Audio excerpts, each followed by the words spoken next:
Hello, I'm Katia Rosales Núñez, and today I will be presenting a very interesting art movement called conceptual art. First, we will understand the characteristics of this art movement, as well as some of the main artists, and then we will analyze different pieces of art. Well, let's get started.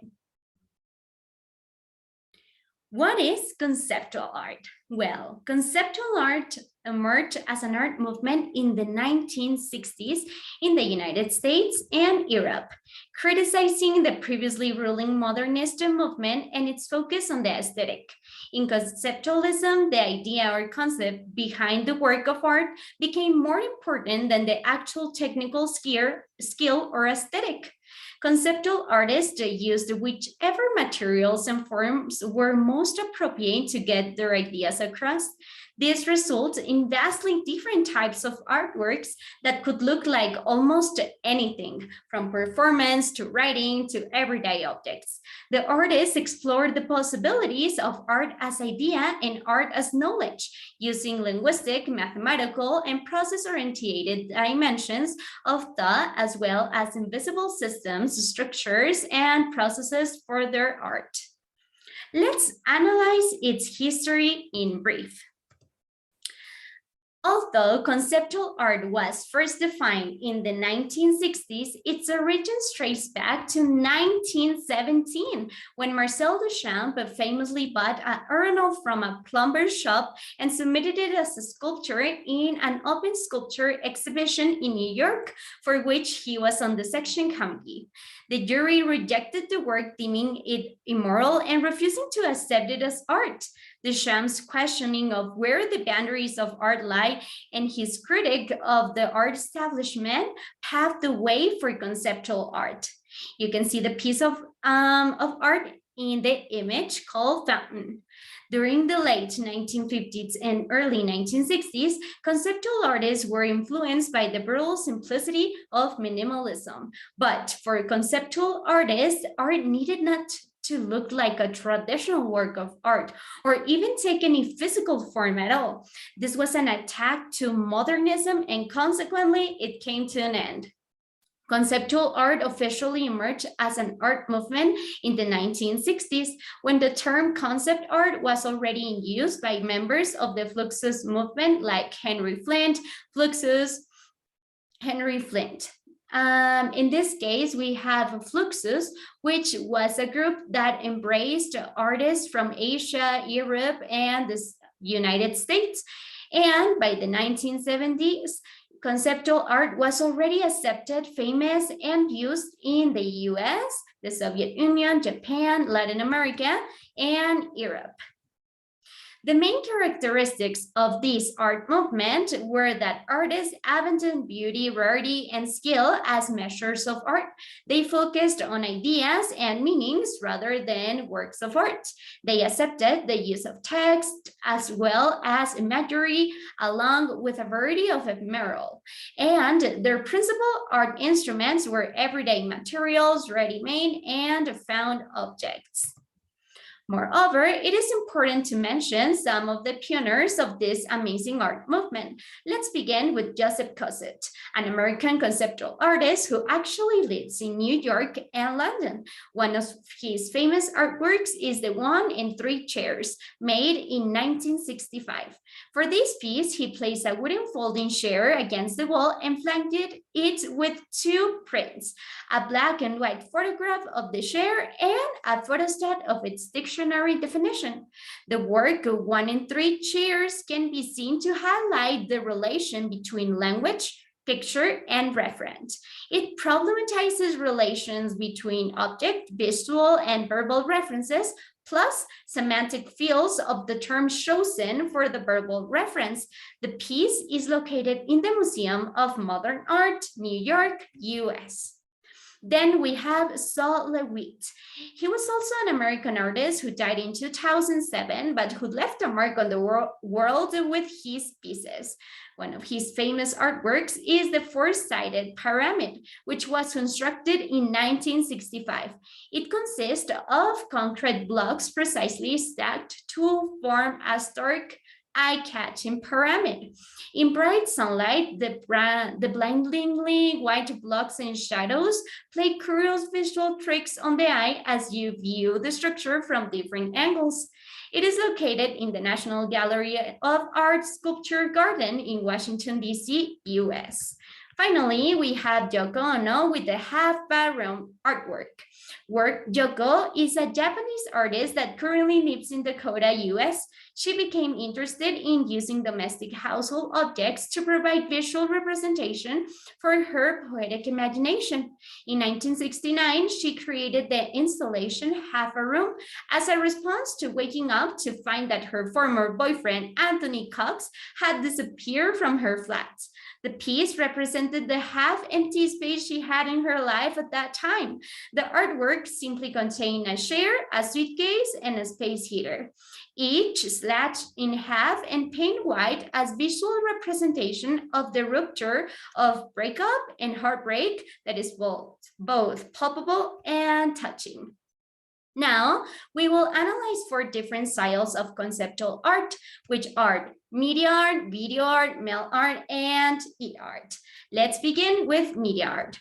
Media art refers to all forms of contemporary art made, altered, or transmitted using new forms of media technology. This includes digital art, interactive art, internet art, and virtual art, as well as works of art made using robotics, video games, biotechnology, 3D printing, and computer animation.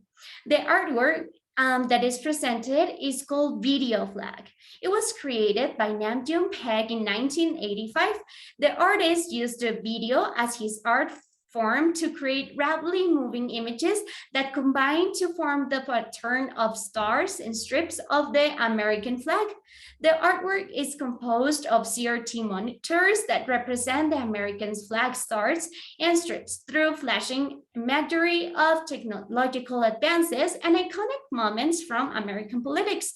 News stills, rotating shots of the State of Liberty, the binary language of computers, and morphing sequence portraying US president portraits from Harry S. Truman to Bill Clinton.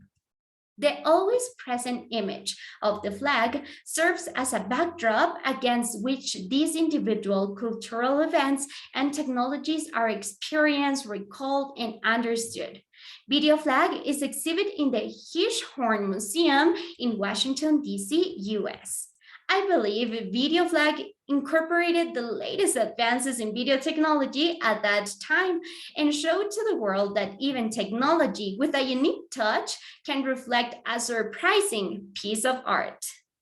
Now we have video art.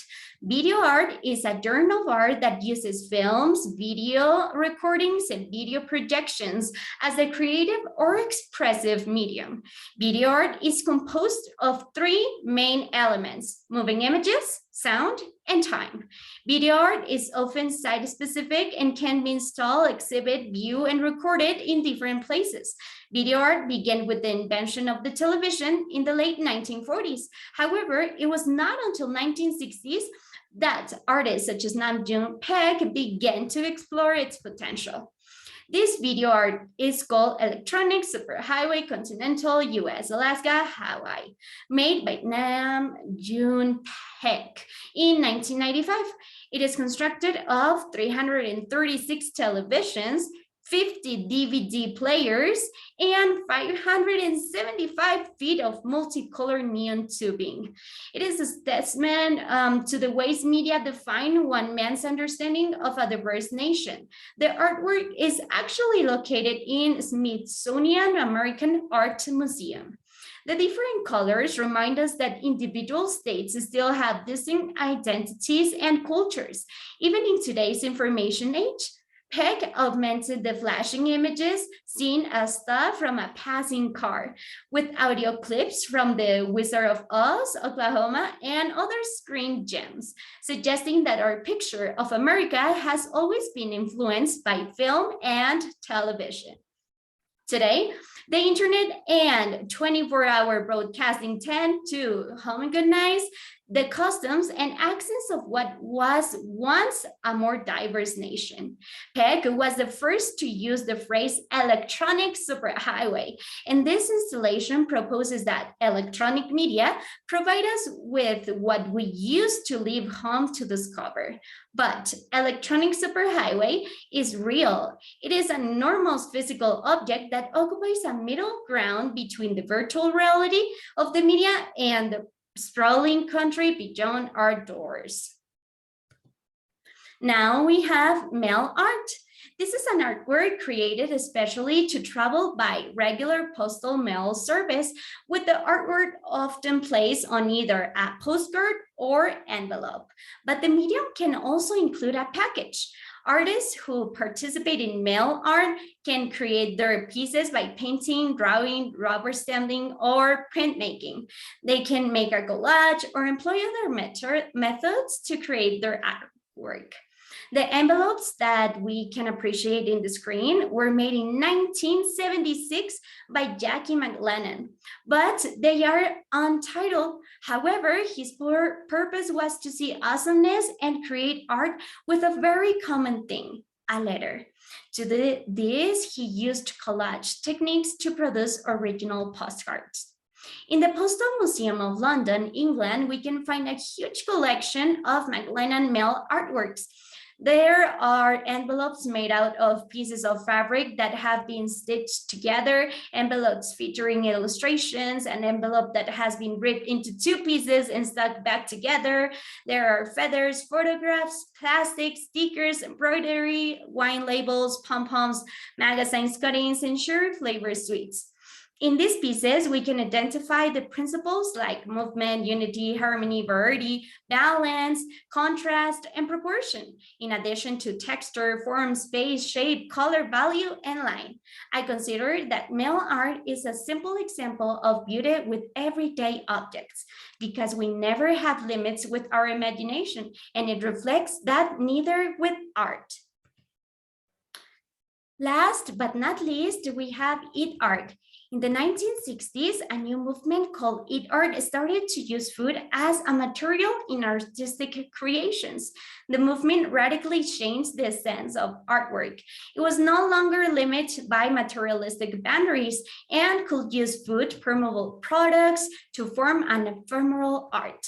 The piece of art that we can see, called Sevilla Series and Art 27 assemblage, made in 1992 by the artist Daniel Sporri during the Neo-Dada period, is a perfect representation of eat art. The artwork is a type of assemblage or object art in which he captures a group of objects such as the remains of meals eaten by individuals, including the plates, silverware, and glasses, all of which are fixed to the table or board, which is then displayed on a wall. For Sporri, in eat art, the act of eating and drinking becomes an integral part of the cycle of life.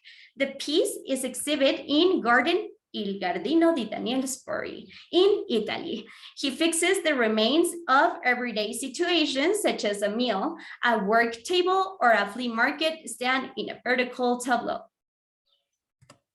In conclusion, I would like to mention that from my point of view, art was usually easy to recognize. It was usually in a frame and nicely done, until the conceptual art movement arrived with the aim that the idea matters the most. Conceptual art values the idea, not the physical form. I want to point out that society needs to seek a message from the artworks. Because we are living in a busy economical era, we often forget the true meaning of artworks. We want to more easily interpreted and stimulating artworks. However, if we truly understand and appreciate the work of conceptual art, we will gain more creativity and see the hidden beauty of every single day objects, even in a toilet, or a group of televisions, or in a postcard, or in meals. After analyzing this amazing art movement called conceptual art, we can affirm that there is no must in art because art is free. Thank you so much for your attention. Here are my references and hope you're having an amazing day.